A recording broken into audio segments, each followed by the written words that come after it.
going to try my hardest not to, faceplant off this stage. But Steve, don't beat yourself up about getting my name wrong. Fitzgerald is actually correct. No, I'm married to Fitzgerald. Fitzpatrick is my maiden name. So either way, it's a win-win situation. So you nailed it either way. You got both in there. Well, good morning, everybody. Truth be told, I've never actually spoken at a conference before, so number one, go easy on me. But number two, I think this is kind of the best time slot, best case scenario, because everybody's caffeinated. We just had a coffee break. Everyone's so jazzed to keep talking about personalization, but nobody is hangry yet. So I think, thank you, Media Post, for the hookup. Let's see if this works. I've never used one of those before. Okay, great. So as my introduction spoke to you all, my name is Katy Fitzpatrick. I am a program manager at Liberty Mutual Insurance, which is headquartered in Boston.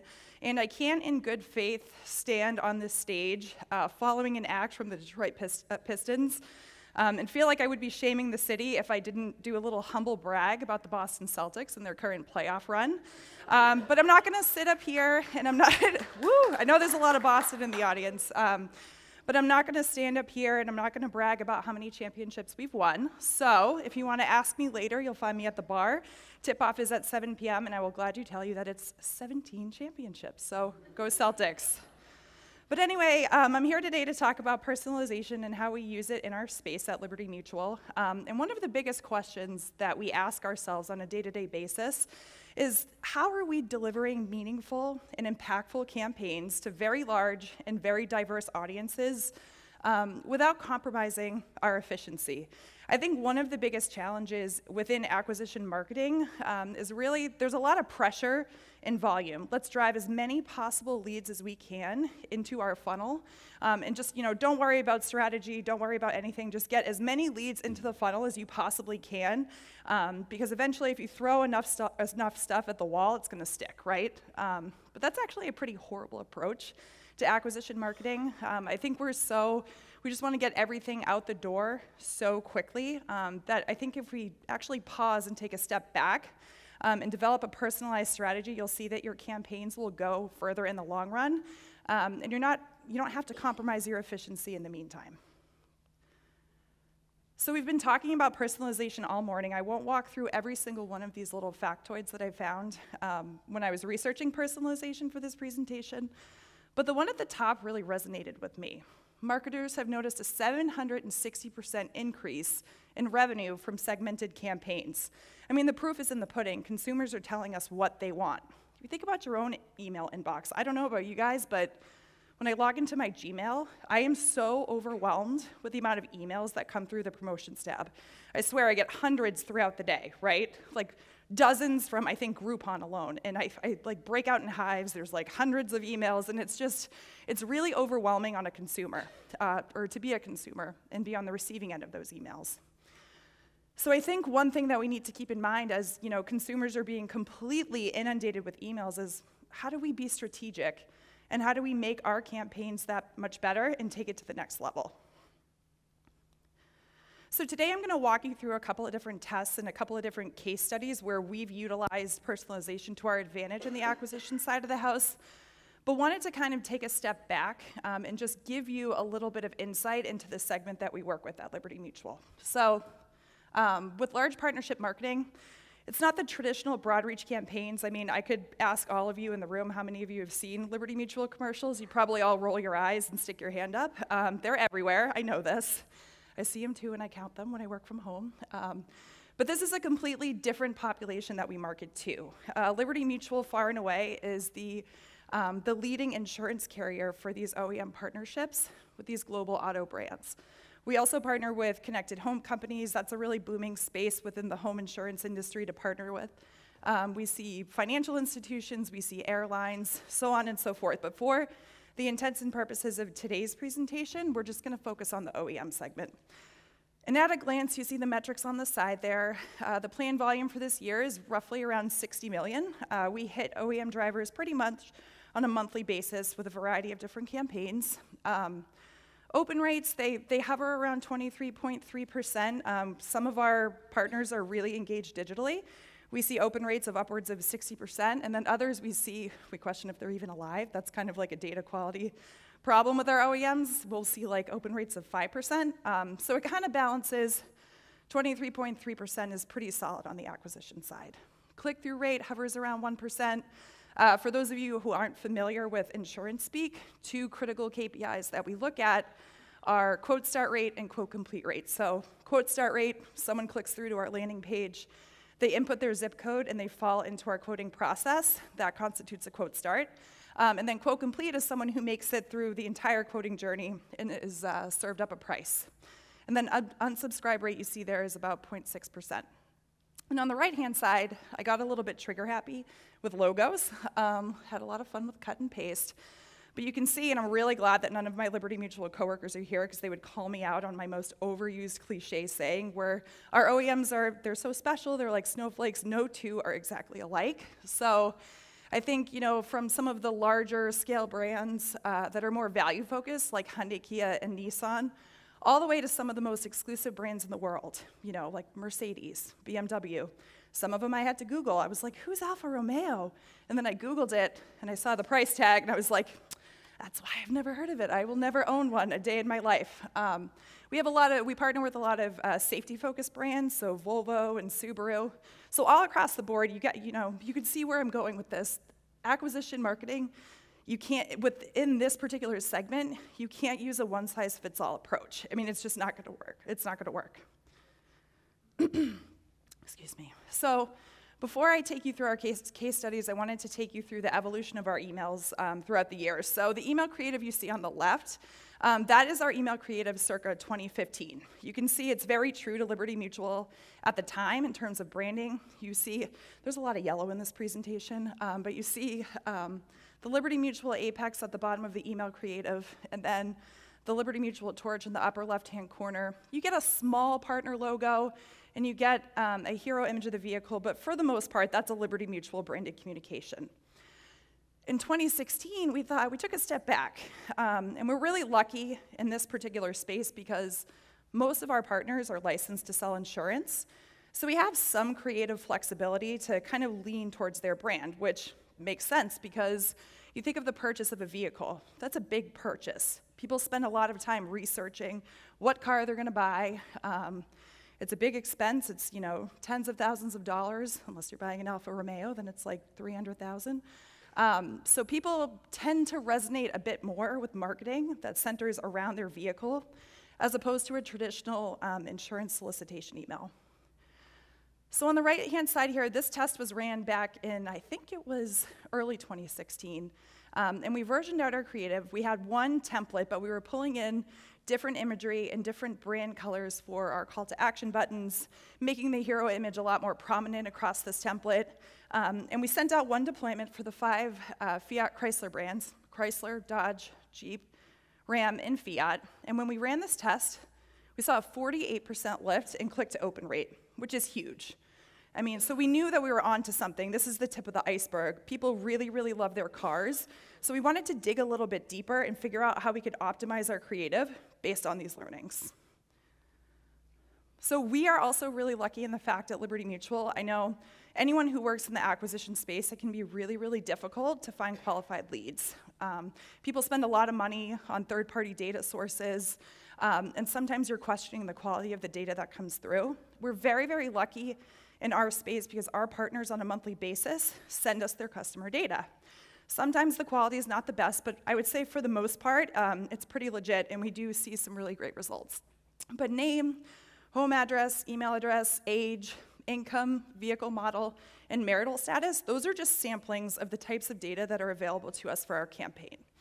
And given the learnings that we saw from that template test back in 2016, we knew that vehicle model was the way to go in terms of testing and really optimizing on that personalization. Oh, I forgot I put animation in. There we go. So anywho, I'm gonna walk you through this case study in model personalization. This test was run in September of last year, but to give you a little bit of background, we started pulling in first name and model personalization into the subject lines in 2016 and 2017 for 2 of our brands, Hyundai and Kia. And when we started implementing that personalization, we saw a 15% lift in open rates, which again, pretty solid. But The downstream funnel metrics in terms of click-through rate, quote start rate, quote complete rate remained relatively flat when compared to the control. And I think that's kind of because of this buzzkill effect, right? You know, we're getting your attention by using your first name, and we're getting your attention by using, you know, your Santa Fe or your Hyundai Tucson or your Kia Soul. And you're opening the email and you're seeing a completely different vehicle image. So why would you be enticed to kind of click through? So we knew there was a huge opportunity there to leverage the model personalization. So this was our approach. Again, as I mentioned, we began testing model personalization in the subject lines for Hyundai and Kia. They're two very digitally engaged brands, so we knew that we would get some really great learnings. So we partnered with our creative agency, Havas Helia, for the execution of all of these email deployments. On the left, you have the control email creative. That is the static image of the Hyundai Sonata. And then, you know, we were talking about statistical significance earlier today. In order to reach a significant readout on these tests, each brand tested about 250,000 in volume. And what we did was we looked at the file and we picked for Hyundai the top 4 most popular models that people are driving for that brand. So it's the Sonata, the Elantra, the Santa Fe, and the Tucson. It's the hardest part of this presentation is remembering the models. So that was our approach for Hyundai. And what's interesting is that, you know, it looks like a lot. It's okay, well, these templates look kind of the same. Are we building out, you know, 4 different HTML versions? That sounds like a huge lift for just an image change, and we're not. We pull in these the images dynamically when the email is ready to go out of exact target, so you're not wasting any time when it comes time to deploy the email. So it goes out same time as it normally would, but you have this element of personalization. No? Wait for it. There we go. So this is the Kia email creative. They have a bit more model variation, so we had to pull in 6 different models for the sake of this test to get a statistically significant read. So on the left, you have the Kia Niro, but we also did the Kia Soul, the Optima, the Sportage, the Sorento, and the one on the left, I'm not quite sure, but there's a 6th one. We're going to talk a little bit about results now. So all of these test results, for those of you who don't have bionic vision and can't read my tiny microscopic key at the bottom of this slide, on the left, the green is the control creative, and then on the right is the test control. So we were really excited to see these results. As you can see, it was a huge landslide win for the test. If you go back a couple of slides, I think I mentioned that the average quote start rate within the OEM segment was around 40%. For all the test cells, for Hyundai, all of the quote start rates were above 70%. That's a huge lift for us. And you can see across the board, the 2 KPIs that I'd really like to highlight here. For quote starts, there was a 42% lift in the number of quote starts that we yielded with this test, which ultimately translated to a 73% lift in quotes that were completed. But wait, there's more. Here are the Kia test results, and these are even more impressive, in my opinion, than the Hyundai results. With every single, it was a similar type of story with Hyundai where quote starts and quote completes were significantly above the average that we normally see, but the gap is even larger here. 79% lift in quote starts, 69% lift in quote completes. Quote starts and quote complete rates were both above 90%, which is the largest that we've ever seen in segment history. So we knew we were onto something. We were really, really excited to see these results. But we wanted to be sure that it wasn't just a fluke. As I mentioned, Hyundai and Kia, they're very, very engaged drivers when it comes to digital communications, but you know, what happens if it was a fluke? What if it was a rainy day or, you know, all Hyundai and Kia drivers that were part of this test just happened to be checking their email at that time? We wanted to make sure that we weren't crazy, and we wanted to make sure we were truly onto something. So we tested it with 3 of our other OEM partners, Nissan, Infiniti, and Volvo. And while the results weren't quite as, no?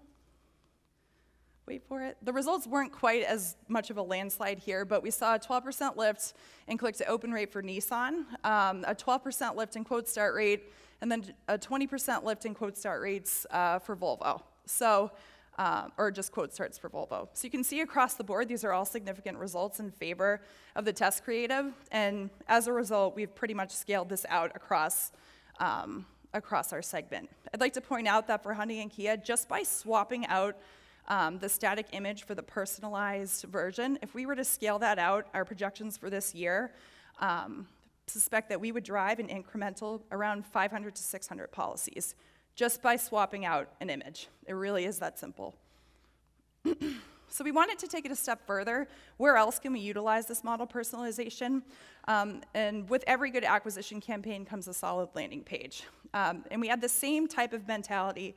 Can we swap out the hero image that's being used on the landing page to personalize based on the image that's pulled into the email? And take these learnings with a grain of salt once they pop up. This deployed about 2 or 3 weeks ago, so these results are still marinating a little bit, but so far, we're seeing a 10% lift in quotes for Hyundai, 11% lift in quotes for Kia, and we suspect that those numbers will grow a little more as time goes on. So I mentioned that we are used to receiving monthly files from our partners. It's really great to be able to leverage that data, but there are only so many data fields that your partners are going to pass along to you. And after we saw the success from the model personalization test, we thought, what more can we learn about these drivers to really just bring our communications to the next level and really just feel like we're talking directly to them and giving them what they want. So we're really fortunate at Liberty Mutual. We have an internal consumer insights team. So instead of waiting around for our partners to give us more data or, enlisting the help of Axiom, we do use it in some areas of the business. We have great internal tools to be able to do very robust consumer insights study to get in the minds of our drivers. So in Q4 of last year, I worked with our consumer insights team to conduct this OEM consumer insights study. And our approach for this test was, let's take all 17 of our OEM partners, let's pull pools of maybe 300 to 500 drivers in each case, and kind of pick their brains on these 5 overarching topics: shopping motivators, their relationship with the OEM brand, consumer behaviors, marketing receptivity, and insurance perceptions. We figure if we pull them in these topics, we're going to get some really great insight on how we should be marketing to them. So this just takes a bit more of a granular look at the composition of that survey.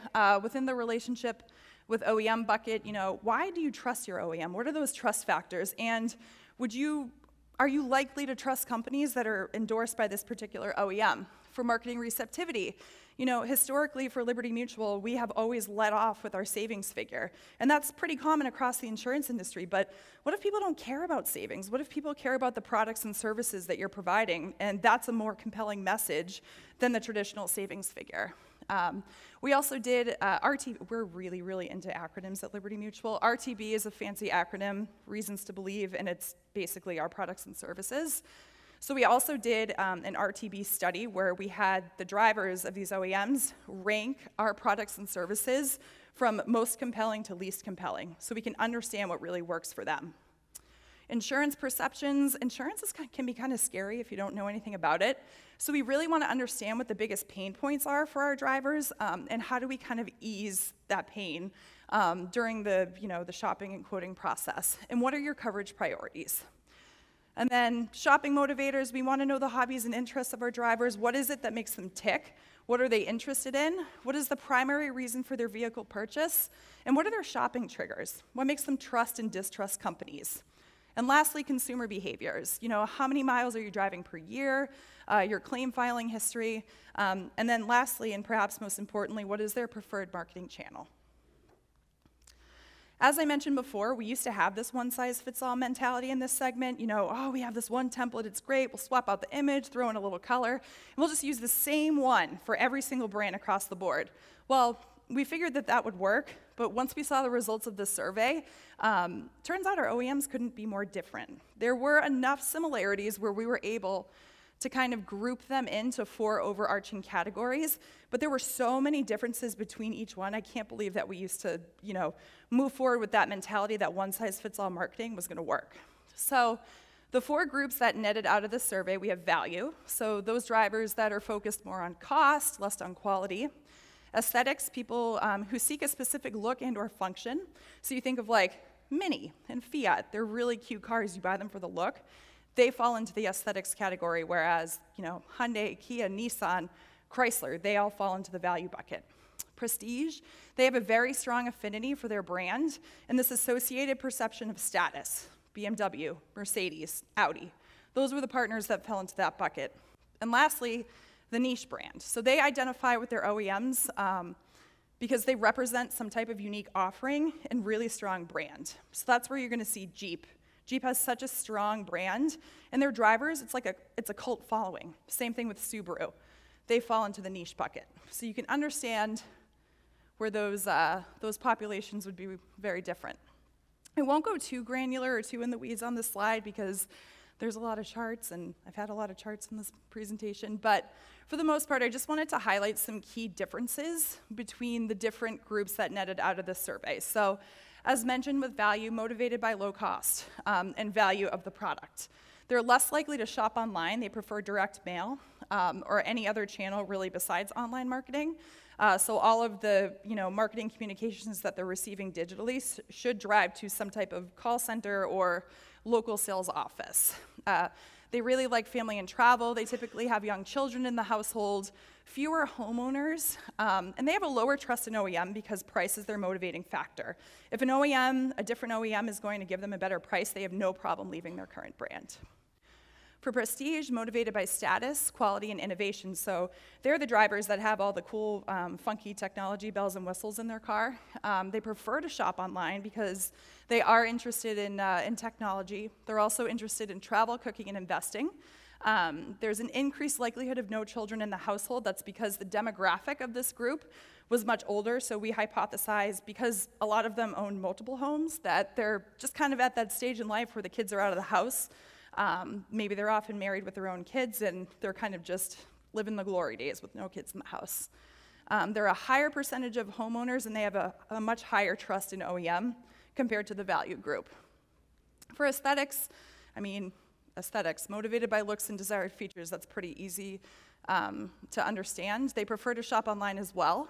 They're really, really big into online reviews. They take a lot of stock into people that take the time to write reviews and they do their due diligence before they purchase.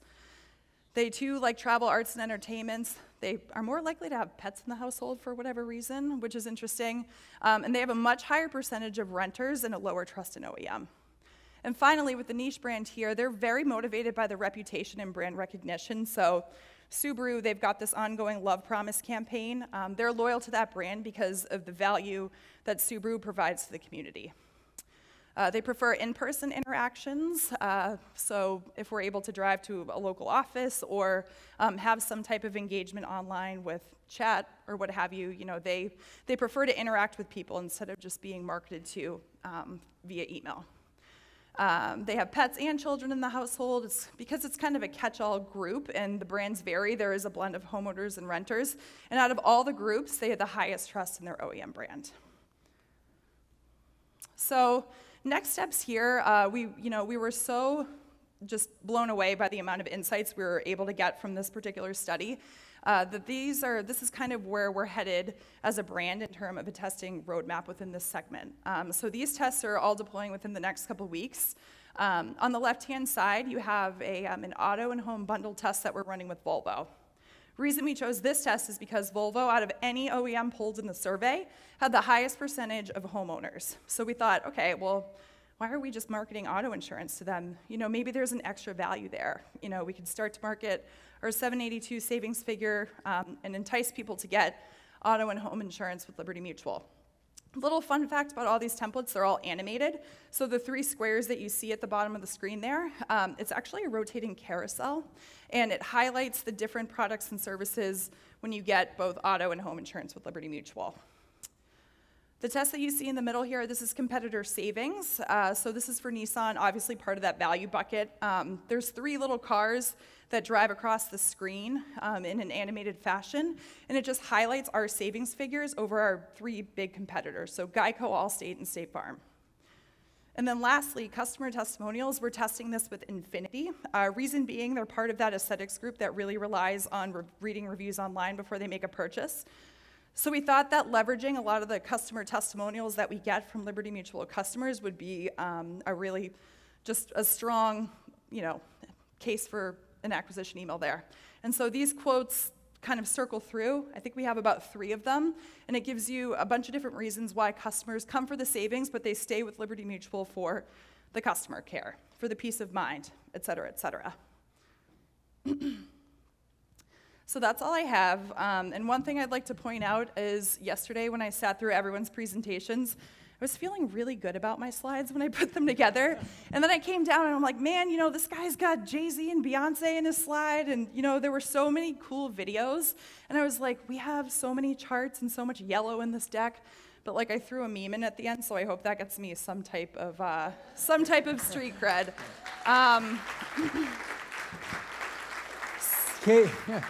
So that's all I have. Questions, Katy, answers? thank you very much. We've got time for questions, everybody. And thank you for bearing with me for my first conference talk. What do you do? No, that was great. You were great. Don't. Come on. Thank you. So, in this new set of emails that now have incorporated some of the survey data from users, what are you doing downstream on the website side? Is that level of personalization or segmentation going to be repeated on the landing page for the quotes as well? We're going to try to. That's a really great question. So historically, the only landing page test that we've run is the one that just went out a couple weeks ago, where we were carrying through that model personalization onto the landing page. But shameless plug, thanks to the help of our friends at Movable Ink, I think they'll be able to help us on the email side of the house to kind of drive more personalization, both in the email and then hopefully carry it through to the landing page. Some ideas that we were thinking, you know, can we add the person's first name to the license plate of the vehicle? You know, can we target or serve up different imagery based on the different weather, so on and so forth. There's a million ways to slice and dice the data. So I'm hoping that, you know, we're going to be able to leverage the help more of Movable Ink to take personalization to a level that, you know, hits close to home, but isn't really quite creepy, you know what I mean? So I think, you know, we'd probably stop at adding the first name to a license plate. Do you have any data even further down the funnel as to how this impacts ultimately, end conversions and people actually buying from you? Are you getting, generally personalization in the end, we sort of want it to have a general brand lift and to create greater affinity that will sort of result in the end in a greater final conversion. Are you getting have you been tracking through to the very end and seeing whether greeting them at the open in this more personalized way actually impacts their propensity to buy from you? Yeah, so we've definitely seen an uptick, definitely in quotes. I think one thing that's challenging in the insurance space right now that's somewhat out of our hands is that we, as cars are getting more sophisticated with their technology and the preventative technology and programs that they have, you know, automated braking and, you know, eyesight on the vehicles, et cetera, they're becoming more expensive to fix. So across the board within the insurance industry, you're seeing an increase in rates. So I would say we've definitely seen a significant increase in quotes. Conversion's a bit tough because our prices are a lot higher than they used to be, but that's something that you're seeing with every insurance carrier. So, I mean, we're able to combat that declining conversion a little bit with an increase of quotes. But yeah, conversion, I think we're still working on it on that end. Katy, thanks.